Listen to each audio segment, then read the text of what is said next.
Вы когда-нибудь задумывались над силой регрессии и ощущением возвращения в прошлое энергоинформационного пространства? Это концепция, которая может показаться немного непонятной, но останьтесь со мной на мгновение. Идея регрессии или возвращения в прошлое не касается физического путешествия во времени.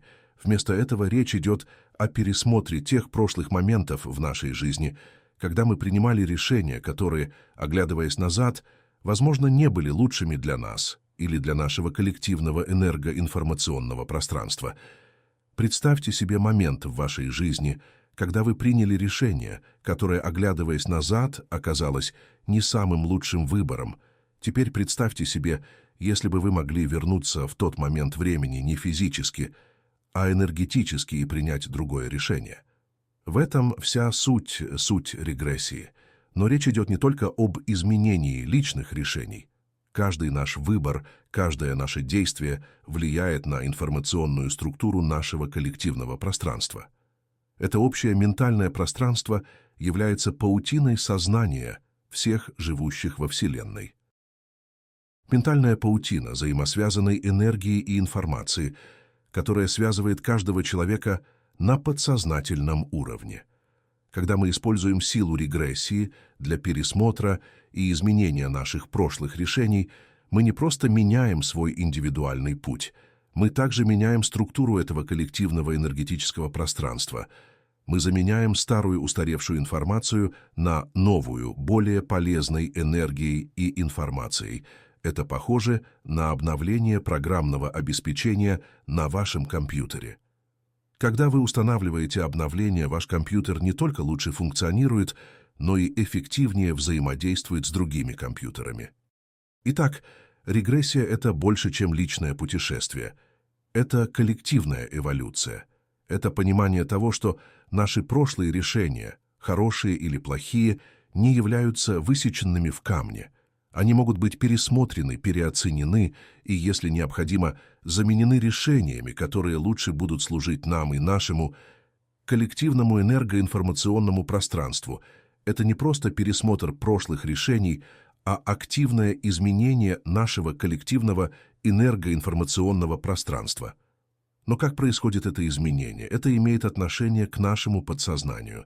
Давайте углубимся в это немного глубже. Мы, как люди, подсознательно связаны со всей информацией во Вселенной. Эта связь не просто метафора, а вполне реальная энергетическая связь, которая связывает нас всех вместе. Это огромная сеть, это коллективное человеческое энергоинформационное пространство, подобно космической библиотеке, где хранятся записи о каждой мысли, эмоции и решениях, которые когда-либо принимались. Представьте себе каждого из нас как книгу. В этой библиотеке наши жизненные истории написаны на языке энергии и информации. Теперь, когда мы принимаем решение особенно важное, мы как будто пишем новую главу в нашей книге. Эта глава становится частью коллективного нарратива, влияющего на общее энергоинформационное пространство.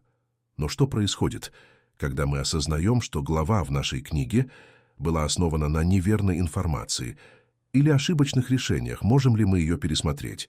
Именно здесь вступает в игру сила регрессионной терапии.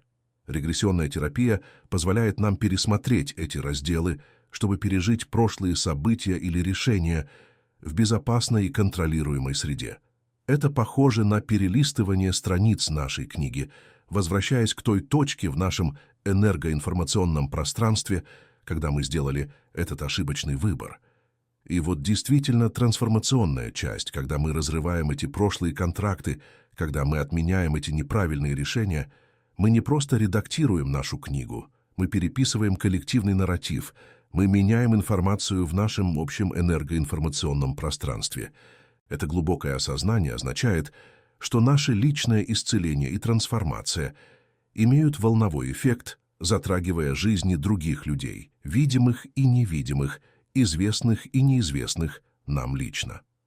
Это свидетельство нашей взаимосвязанности и напоминание о том, что мы все являемся частью большого сообщества душ во Вселенной.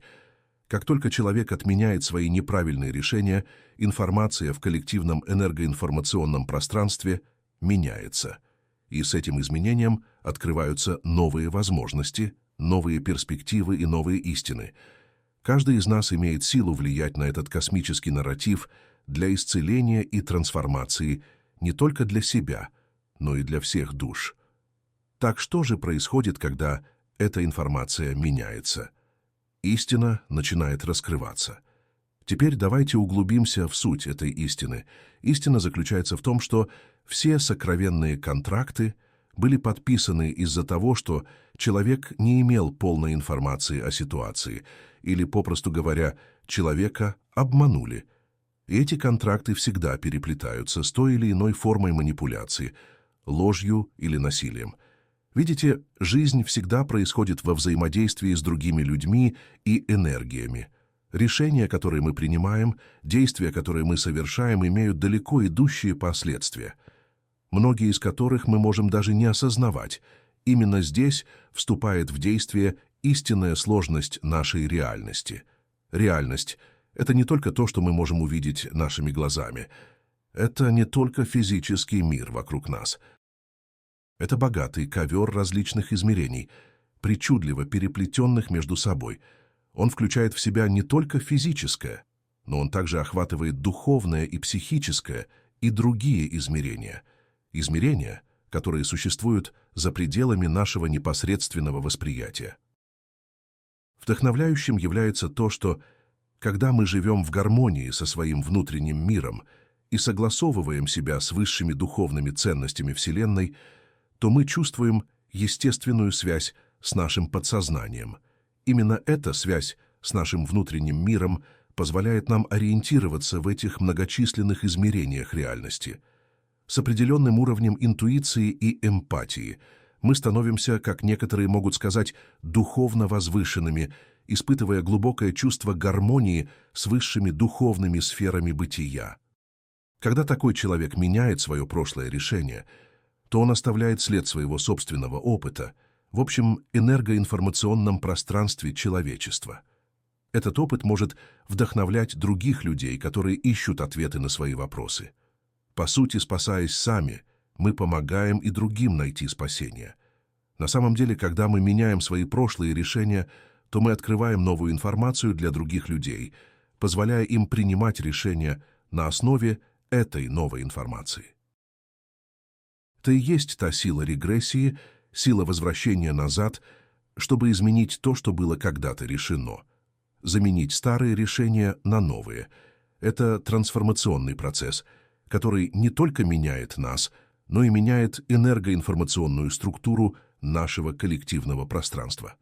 Таким образом, истина не просто открывается, она создается, она формируется и ею делится. Это коллективное путешествие к просветлению, к пониманию лучшего, более гармоничного мира. Подводя итог, можно сказать, что регрессия имеет мощное влияние на наше коллективное энергоинформационное пространство. Это сила, которая дает нам возможность пересмотреть прошлые обстоятельства, когда мы, возможно, принимали дезинформированные решения. Возвращаясь к этим случаям, мы можем заменить наши предыдущие решения новыми, более просветленными. Эта активная регрессия не только меняет нашу личную реальность, но и меняет коллективное энергоинформационное пространство, которое является общим домом для всех нас. Наше подсознание играет ключевую роль в этом процессе. Это наш мост к Вселенной, соединяющий нас со всей информацией, которая существует в ней. Когда мы меняем наши прошлые решения через регрессию, мы, по сути, меняем информацию в этом коллективном человеческом пространстве. Это приводит к открытию истины, с отменой наших прошлых дезинформированных решений. Новая информация становится доступной, прокладывая путь к открытию истины через понимание регрессии. Мы можем не только изменить наши прошлые решения, но и внести свой вклад в коллективное человеческое энергоинформационное пространство. Мы можем открыть истину и помогать другим на их пути к исцелению и эволюции.